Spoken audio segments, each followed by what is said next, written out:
오늘의 심층 분석 시작합니다. 이번에는 좀 특별한 자료를 가지고 왔습니다. 저명한 수학자이자 옥스퍼드대 교수인 존 레녹스가 고대의 문서, 바로 다니엘서를 해설하는데요. 수학자가 예언서를 분석한다니?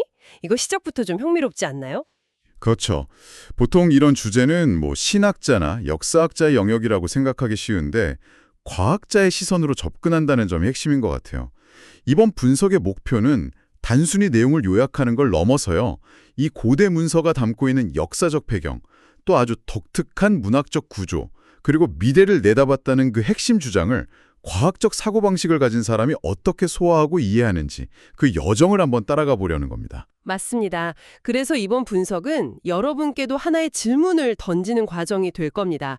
오래된 종교 경전이라는 선입견을 잠시 내려놓고 하나의 텍스트로서 이 책이 얼마나 정교하게 구성되어 있는지, 또 어떤 세계관과 충돌하고 있는지 그 지적인 싸움을 함께 따라가 보시죠. 자, 그럼 어디서부터 시작해 볼까요? 우선 이 이야기가 정말 땅에 발을 딛고 있는 이야기인지 역사적 맥락부터 짚어보겠습니다. 네, 보통 이런 고대 문서는 신화나 전설로 치부하기 쉽잖아요.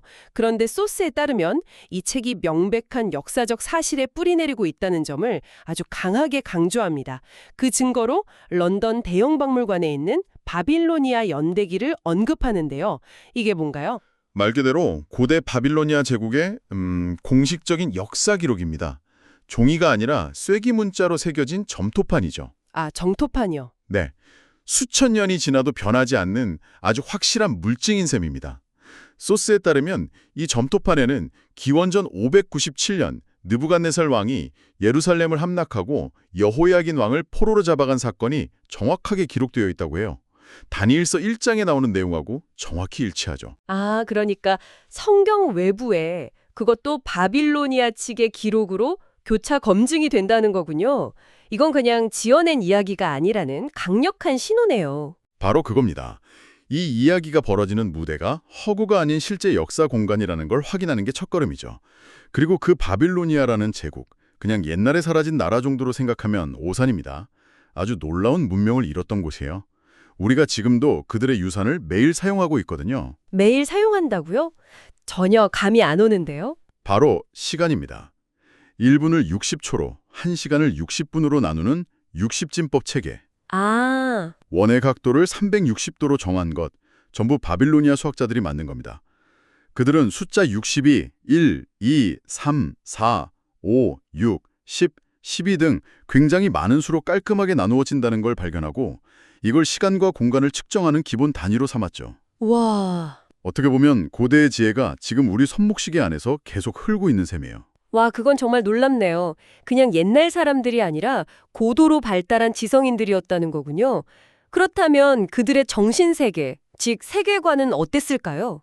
소스를 보면 우주의 기원뿐만 아니라 신들의 기원에 대한 생각도 있었다고 하는데 이게 무슨 뜻인가요? 쉽게 말해서요, 우주가 어떻게 시작되었는지 뿐만 아니라 신들은 어떻게 시작되었는지에 대해서도 설명을 했다는 겁니다.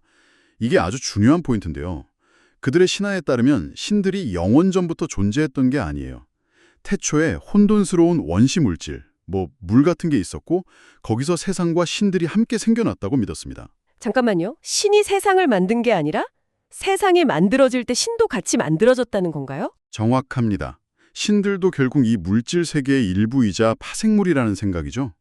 신들이 인간보다 강력하긴 하지만 근본적으로는 자연의 힘을 인격화한 존재에 가깝습니다.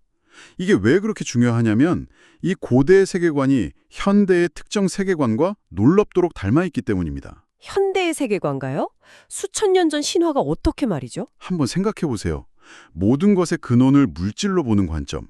어떤 초월적인 창조주를 상정하지 않고 물질 자체가 스스로를 조직해서 우주와 생명 그리고 의식까지 만들어냈다고 보는 현대의 유물론적 자연주의와 그 구조가 똑같습니다. 아, 소스의 저자인 레녹스는 여기서 한 걸음 더 나아가죠. 심지어 일부 현대 물리학자들은 무에서 우주가 창조될 수 있다고 주장하기도 하는데 이건 역시 창조의 주체를 신이 아닌 다른 것으로 돌린다는 점에서 같은 맥락이라는 겁니다. 아, 그렇군요. 그러니까 초월적 창조주라는 개념을 배제하면 결국 물질이나 무에게 창조주의 역할을 부여할 수밖에 없다는 거네요. 고대 바빌로니아는 신들조차 물질에서 나왔다고 봤고, 현대 유물론은 모든 것이 물질에서 나왔다고 보고, 정말 핵심 아이디어는 통하는 면이 있네요. 맞습니다. 그래서 레녹스는 현대인들이 창조주 하나님과 창조주 무라는 두 가지 선택지 앞에 놓여 있다고 도발적으로 이야기합니다. 결국 다니엘과 그의 친구들이 포로로 끌려가서 마주했던 건 단순히 다른 나라의 문화가 아니었던 겁니다. 신마저도 물질 세계에 종속된다고 믿는 아주 강력하고 지적인 고대의 유물론적 세계관, 그 한복판에 던져졌던 거죠. 자, 이런 거대한 세계관의 충돌 속에서 다니엘서가 기록됐다는 건데, 소스를 보면 이 책의 구조가 정말 이상하다고 지적합니다. 시간 순서대로 쓰인 게 아니라고요. 예를 들어 7장의 환상은 6장의 사자굴 사건보다 먼저 일어난 일이라는데 보통 책을 이렇게 쓰진 않잖아요. 편집 실수처럼 보이기도 하는데요. 여기 어떤 의도가 숨어 있는 걸까요? 바로 그 이상함이 이 책을 이해하는 열쇠입니다. 이건 편집 실수가 아니라 메시지를 극대화하기 위한 아주 정교한 문학적 장치입니다. 학자들은 이걸 교차 대구 구조라고 부르는데 말이 좀 어렵죠? 네, 좀 어렵네요. 쉽게 말해 거울 구조라고 생각하시면 됩니다. 책 전체가 V자 형태로 되어 있어서 전반부와 후반부가 서로 마주보며 짝을 이루고 있어요. 거울 구조라니 흥미롭네요. 그럼 그 거울이 어떻게 작동하는지 한번 자세히 들여다보죠. 네, 다니엘서를 크게 10개의 부분으로 나눠볼 수 있는데요. 전반부는 바빌로니아 시대를 배경으로 합니다. 첫 번째 이야기인 1장은 다니엘이 바빌론의 궁중에서 행정가로 일하며 왕이 내린 음식을 거부하는 내용입니다. 그럼 이와 짝을 이루는 후반부의 첫 이야기는 뭘까요? 바로 6장입니다. 시대가 메디아 페르시아로 바뀌었지만 다니엘은 여전히 총리로서 행정가로 일하고 있고 이번엔 왕 외에 다른 신에게 기도하는 것을 거부하죠. 아, 잠깐만요. 그러니까 둘 다 외국 제국의 고위 관료인 다니엘이 신앙 때문에 왕의 명령을 거부하는 이야기라는 공통점이 있군요. 그런데 1장에서 음식을 거부한 건 어떻게 보면 커리어에 타격을 입을 수 있는 정도의 문제인데 6장에서 기도를 거부한 대가는 사자굴이었잖아요. 목숨에 걸린 문제로 스케일이 훨씬 커졌네요. 정확하게 보셨습니다. 그게 바로 거울 구조의 묘미입니다. 단순히 같은 주제를 반복하는 게 아니라 주제를 심어시키고 발전시키는 거죠. 같은 시험을 보는데 난이도가 상으로 올라간 겁니다. 하하, 그렇군요. 자, 그럼 다음 장을 볼까요? 전반부의 2장과 3장은 두 개의 형상에 대한 이야기입니다. 2장은 느부갓네살 왕이 꿈에서 본 거대한 신상, 3장은 그가 실제로 세운 금신상이죠. 네, 거대한 사람 모양의 상이라는 공통점이 있네요. 그럼 후반부에서 이것과 짝을 이루는 건 뭔가요? 7장과 8장의 두 개의 환상입니다. 7장에서는 4마리의 무서운 짐승이, 8장에서는 순양과 순념소가 나옵니다. 자, 여기서 한번 생각해 보세요. 전반부의 신상은 인간의 형상을 하고 있어서 겉보기엔 위험 있고 멋있어 보입니다. 이건 세상을 지배하는 제국들을 인간의 관점, 즉 권력자의 시선으로 본 모습이죠. 아, 그런데 후반부의 환상에 나오는 짐승들은 어떻죠? 탐욕스럽고 파괴적이고 아주 흉측합니다. 이건 똑같은 제국들을 신의 관점, 즉 그 본질을 꿰뚫어 보는 시선으로 본 모습인 겁니다. 와, 정말 소름 돋는 대비네요. 같은 대상을 두고 관점에 따라 얼마나 다르게 보일 수 있는지를 이 구조 자체가 보여주는 거군요. 겉으로는 화려한 인간 제국이지만 그 실체는 짐승과 같다는 메시지를 담고 있는 거네요. 맞습니다. 문학적 구조가 메시지 그 자체가 되는 거죠. 그리고 이 거울 구조의 가장 깊은 곳, 즉 V자의 뾰족한 맨 아래 중심에는 뭐가 있을까요? 바로 4장과 5장, 징계받는 두 왕 이야기가 있습니다. 4장의 느부갓네살 왕은 교만의 극치를 달리다가 신의 징계를 받아 이성을 잃고 짐승처럼 살게 되지만 나중에 회개하고 다시 왕위를 회복합니다. 그러니까 5장의 벨사살 왕은 섬정기물로 술을 마시며 신을 모독하다가 그날 밤 벽에 나타난 글씨의 예언대로 죽임을 당하고 바빌로니아 제국도 함께 멸망하죠. 그러니까 이 책의 가장 중심에는 인간 권력의 정점에 있는 왕이라도 신의 심판 아래에 있다는 메시지가 놓여 있는 거군요. 교만하면 망하고 겸손하면 회복된다는 걸 두 왕의 운명을 독에 극명하게 보여주는 거고요. 정말 대단한 설계네요. 개인의 이야기, 당대의 역사, 그리고 먼 미래의 예언까지 이토록 정교한 건축물처럼 엮어놨다니. 그렇죠. 소수에 나오는 여담이지만 다니엘은 역사상 유일하게 바빌로니아와 메디아 페르시아라는 두 거대 제국에서 최고위직에 오른 인물이라고 합니다. 그의 특별한 삶만큼이나 그가 남긴 책의 구조도 정말 비범하죠. 이렇게 정교한 구조를 만든 걸 보면 단순히 정보만 전달하려던 건 아닌 것 같습니다. 마치 건축가가 건물의 가장 중요한 방을 중앙에 두듯이 이 구조가 가리키는 핵심 메시지가 있을 것 같은데요. 그게 뭘까요? 이 모든 역사와 구조가 우리에게 궁극적으로 하고 싶은 말은 무엇일까요? 아주 좋은 질문입니다. 그리고 소스는 그의 해답을 찾기 위해 다시 책의 가장 첫 부분, 바로 1장 1절과 2절로 돌아갑니다. 아주 평범하게 시작하죠. 유다왕 여호야김이 다스린 지 3년이 되는 해에 바벨론 왕 느부갓네살이 예루살렘에 이르러 성을 에워쌌더니 그냥 역사책의 한 구절 같습니다. 네, 그냥 팩트의 나열이죠. 강대국 바빌로니아가 약소국 유다를 침공했다. 그래서 왕과 귀족들, 다니엘 같은 엘리트 청년들을 포로로 잡아갔고 성전에서 귀한 물건들도 빼앗아 자기네 신전에 갖다 놨다. 어떻게 보면 힘의 논리가 지배하는 국제 정치의 현실을 그냥 보여주는 거잖아요.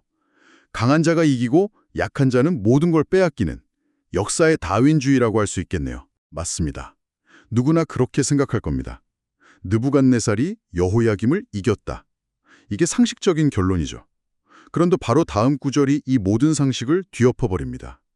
주께서 유다왕 여호야김과 하나님의 전 그릇 얼마를 그의 손에 넘기심에. 느부갓네살이 이겼다가 아니라 주께서 넘겨주셨다라고 쓰여 있군요. 이건 뉘앙스가 완전히 다른데요. 어떻게 보면 패배를 합리화하거나 신의 책임을 회피하는 것처럼 들릴 수도 있겠어요. 왜 굳이 이렇게 표현했을까요? 바로 그 지점이 이 책 전체를 관통하는 핵심입니다. 소스의 저자는 이 표현이 당시 사람들이 보기에 정말 어리석게 들릴 위협을 감수한 것이라고 지적해요. 한번 생각해 보세요. 만약 반대로 주께서 강대국 바빌론을 약소국 유다의 손에 넘기셨다고 썼다면 그건 정말 멋지고 극적인 선언이었을 겁니다. 그쵸. 기적 같은 승리의 기록이죠. 그렇죠. 모두가 환호했겠죠? 그런데 이건 정반대잖아요. 자신들의 패배와 국가적 재앙을 두고 주께서 하신 일이라고 말하는 거니까요. 그렇기 때문에 이 구절은 단순한 역사 서술이 아니라 하나의 강력한 신앙 고백이자 선언인 겁니다. 눈앞에 펼쳐진 현실은 분명 군사적 패배고 민족적 수치고 모든 것을 잃어버린 절망적인 상황입니다. 하지만 그 이면에 인간의 눈에는 보이지 않는 거대한 손이 이 모든 역사를 주관하고 있다는 것을 책의 첫머리에서부터 선포하는 거죠. 이건 패배의 변명이 아니라 패배의 재해석입니다. 그러니까 이 구절은 앞으로 펼쳐질 모든 이야기, 심지어 미래의 예언까지 어떤 관점으로 읽어야 하는지 일종의 사형 설명서나 렌즈를 제공하는 셈이군요. 눈앞의 현실이 전부가 아니다. 제국의 흥망성쇠와 개인의 고난 너머에 더 큰 그림이 있다는 선언인 거네요. 정확합니다. 이것이 다니엘서 전체를 푸는 마스터키입니다. 이 책은 포로로 끌려간 한 청년의 이야기에서 시작해서 제국들이 차례로 무너지고 미래에 벌어질 거대한 전쟁과 고난을 거쳐 결국에는 모든 역사가 어떤 종착점을 향해 가고 있다는 거대한 비전을 보여줍니다. 그 모든 이야기의 근간에 바로 이 첫 문장의 관점이 깔려 있는 거죠. 인간의 역사라는 거대한 파도 속에서도 보이지 않는 손이 역사의 방향키를 잡고 있다는 것. 첫 문장에서 이 거대한 주제를 던지고 책 전체를 통해 그 증거들을 하나씩 펼쳐 보이는 구조인 셈입니다. 오늘 우리는 존 레녹스라는 수학자의 시선을 따라 다니엘서라는 고대 문서 속으로 깊이 들어가 봤습니다. 대형 박물관의 점토판에서 시작해서 바빌로니아의 세계관이 어떻게 현대 유물론과 맞닿아 있는지 살펴봤고, 무엇보다 거울처럼 정교하게 설계된 문학적 구조가 어떻게 메시지 그 자체가 되는지를 확인했습니다. 그리고 이 모든 것을 관통하는 핵심 열쇠가 책의 첫머리에 나오는 단 한 구절, 패배를 재해석하는 그 관점에 있다는 것도 알게 됐네요. 네, 소스의 화자인 존 레녹스는 강연 말미에 이런 질문을 던집니다. 역사를 주관하는 신이 있다는 것을 당신은 열정적으로 믿는가? 이 분석을 마무리하면서 저희도 여러분께 비슷한 질문을 하나 드리고 싶습니다. 여러분 개인의 신념 체계와는 관계없이 한번 상상해보는 겁니다. 만약 역사가 그리고 우리의 삶이 때로는 이해할 수 없는 패배나 고통처럼 보이는 사건들을 통해서도 사실은 보이지 않는 어떤 목적지를 향해 나아가고 있는 거대한 이야기라면 어떨까요? 그렇다면 우리가 지금껏 성공과 실패, 강자와 약자, 그리고 권력이라고 불러왔던 것들의 의미는 어떻게 달라질까요?